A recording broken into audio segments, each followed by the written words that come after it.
Hey everyone, how you doing today? Thought I would show you some updates on some weird things that I've been kind of messing with, and also a bit of a recap on this Plutus M3 miner. I did get this to the workshop a couple days ago, actually, yeah, a few days ago now, I think. So you can check it out if you want.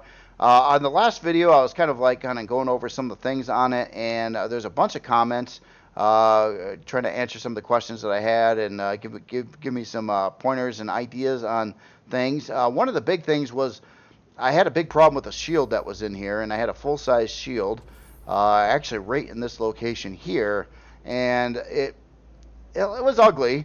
But beyond being ugly, it also caused you to get rads as soon as you walked in here, and there was nothing I could do about that due to where the shield location actually was.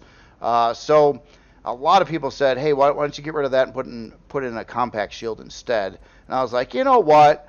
That's a really good idea. So I did do that, and it's right up over here above this medical bay area. And then I had a little bit more room, so I did add a medical bay here and all the specialized equipment, and then also a weapon locker, armor locker. Someone else kind of wanted a little bit more constructor power in here, so I did pop in two more small constructors. Not that it's got a lot, but it's got four small constructors and then your one advanced constructor for processing ores and stuff on the when you're out mining. Beyond that, I just try to make it prettier inside and things like that. I did some detailing in places. Did add a little access door over here where you can get at the warp drive. Pentaxa tank, you can kind of see the gravity generator back over there as well. There is one more access door coming up the hallway here. If you, I guess if you want, guess if you wanted to stare at the gravity generator for a while, it's pretty mesmerizing or something. But there's a door there. Anyway, sorry, I just about lost it there. I was gonna like. It suddenly dawned on me as like, okay, there's a door to the gravity generator. Now, what are you exactly going to do with that door to the gravity generator? Anyway, one other thing I realized is I had four of the shield like batteries or banks in here, and I had to diversify those into chargers and banks. So there's kind of an even spread here on that. Two chargers, two banks basically for shield parts. Wi-Fi ended up right over here. And then upstairs is pretty similar to how it was before. I did change the block work around this area quite a bit, and this is kind of like a shield housing sort of.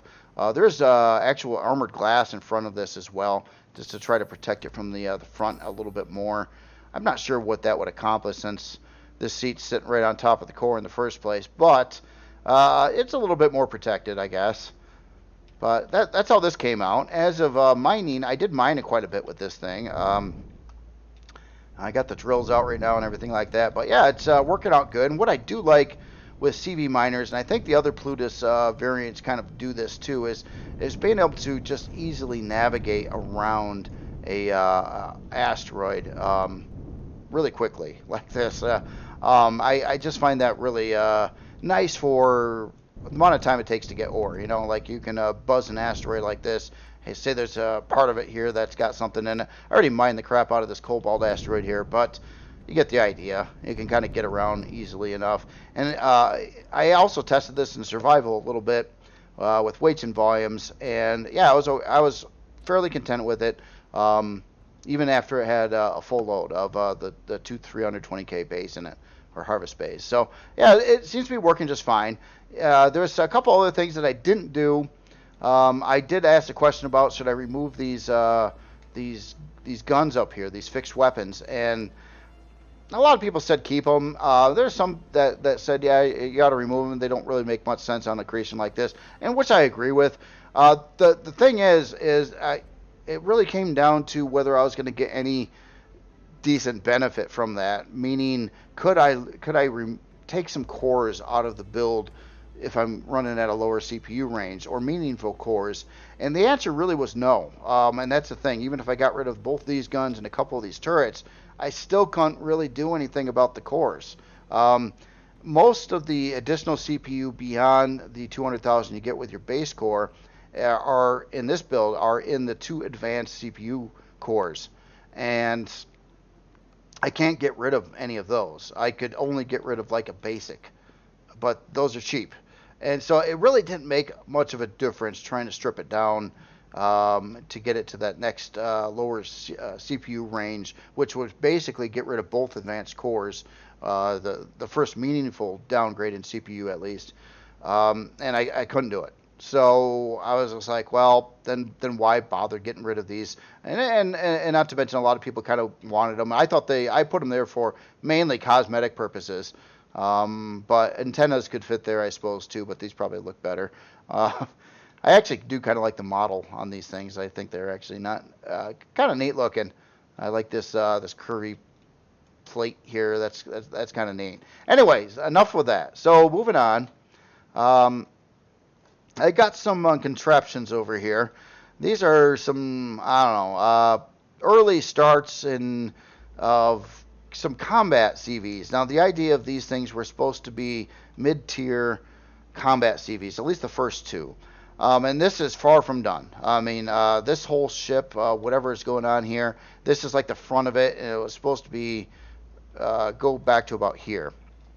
But I ended up with this with a front end design, and then I got kind of sidetracked when I was working on this.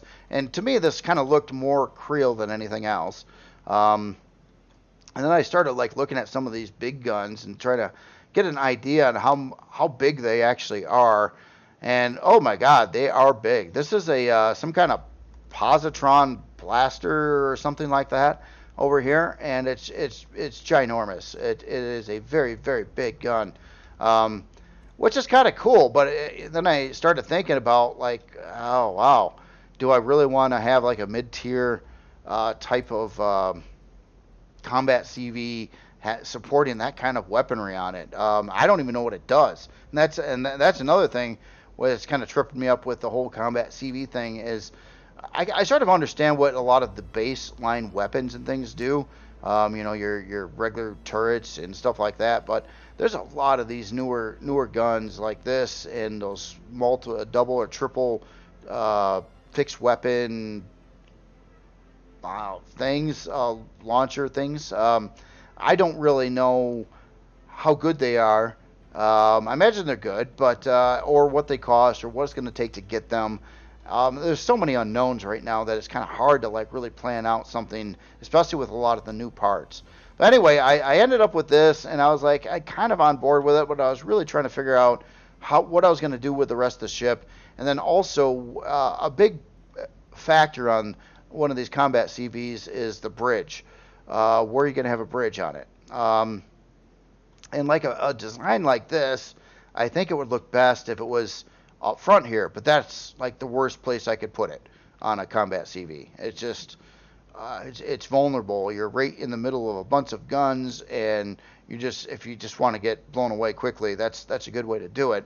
But I really, on a build like this, I also don't want like some kind of tower bridge back over here. It just doesn't fit. It doesn't work. So I kind of got tripped up on this build, and I stopped working on it. I don't know. Yeah, it's even hard to even predict what the rest of it would look like right now. I don't know.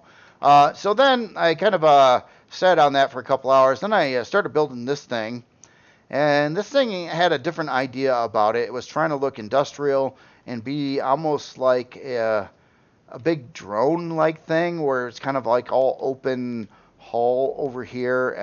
And as you go through the creation, the interior doesn't actually start to this part over here, and this is just some, I don't know, bunch of metal beams and stuff holding a lot of guns on it on the front. And I got to this point, and I kind of looked at it, and I'm like, I don't really like it. I don't, cosmetically speaking, it just, I don't know, it's not what I had in my head and what this came out to be are like way different. And it's not, I don't know if I'm really on board with this. It holds a lot of turrets right now, so that is something that it does do pretty well. But the same kind of things, like it's almost like I would need to put a bridge back over here somewhere, which could work better with this design, and stuff like that. But I don't know. I was just kind of like, I don't know if I like it or not. You guys can let me know what you think of these. And then the last one over here, this wasn't trying to be a combat CV. This was trying to be a um, kind of an all-around base style CV with mining capabilities. So that's and this is just the front end of it. Essentially speaking, I got to this point and I was kind of on board actually with the blocks and stuff up here. I kind of like the angles, and I sort of like how this drill 5 drill setup came out. So everything was all hunky dory, and then I was like, you know what? To make this look how I could envision it, it would probably have like some big thruster pods slash like little leg things over here and in the back, and then it would basically look like another carapace or something very much like that, a little bit taller and not quite as wide of a carapace. So I don't have any beefs or issues with this right now. It's just I didn't really need that kind of creation again. When I was building, I got to this point and I'm like, what am I doing this for? And right after this is when I started the Plutus-M3, which I did work on. I'm like, why am I doing this? Why don't I do a Plutus rather than this? So anyway, that's just some weird stuff there. So yeah, these are like 3 like half conceived creations here that I was kind of just messing around with here. But if you do like any of these in particular, and would like to see more work done on it, let me know. I mean, all 3 of these could be modified and changed enough to be something that I might actually want to complete, but they're just kind of odd. They're all odd creations, and all of them, except for the N one over there, not trying to be a combat CV, would have problems with their bridges. If you wanted that first-person bridge somewhere with a good line of sight where you can see what's going on, I gotta put them in the back of these creations, unfortunately, and that really throws off a lot of I don't know, stylization and things like that of certain kinds of ships. They can look good with the bridge and back. Don't get me wrong. It's just you know, when you're forced to do that, especially with a front end design like this, to me it was kind of reminding me a little bit of like almost like a manta ray kind of thing. And I was actually gonna try to go through with that and kind of widen it up and kind of make it look more like a manta, and maybe even call it that. So that was one of the ideas I had on it before I started working on these other ones. Anyway, I just kind of wanted to go over this video and kind of talk about what I have been doing the last couple days, and before that, and catch up on that Plutus M3 over there. And the last thing I wanted to bring up why I got the MCRN 258 out here is there is a design of combat CVs that I typically would go for, and this is just one example of it. There's a bunch of other ones that I've done and other authors have done too. It's kind of where you got kind of these wedge kind of designs where you have like tiered levels that go up either on the top or the sides or the top and sides, and things like that, where you can get a lot of turrets on these things with a good line of sight, so one could shoot over the other and so on. This would be my normal go-to style, general idea of a combat CV, doing that kind of wedge type of thinner frame like this, just with a lot of turret mount positions that all kind of work out for line of sight. The thing is with doing another one is like I've done this kind of thing before on several different builds, and it's just like I wanted to try other things, for better or worse, and probably for worse. But so that's kind of why I'm just trying to mix things up a little bit. Yeah, you know, it gets really tiring kind of building like the same kind of things over and over again, and always trying to mix it up. But then again, I know this game, well, at least with the basic building, well enough to know that, yeah, these simpler boxy designs tend to actually work out the best for gameplay usually. So that's, you know, so I end up with a lot of those kind of designs, especially when going for starter style creations or creations that are trying to be really efficient with the amount of blocks they use and things like that versus what they look like or what they can hold and things like that. Anyway, I will shut up now. If you like any of these 3 sample creations, let me know. And if rather than trying to describe them, this is one this is 2, and this is 3. So if you just say 1, 2, or 3, I like that one. I'll know what you mean. I would hate to have people try to describe which one. It's the one with the angly blocks that go to the left. Okay. Other than that, I will shut up, and you all have yourself a wonderful afternoon. I will talk to you later.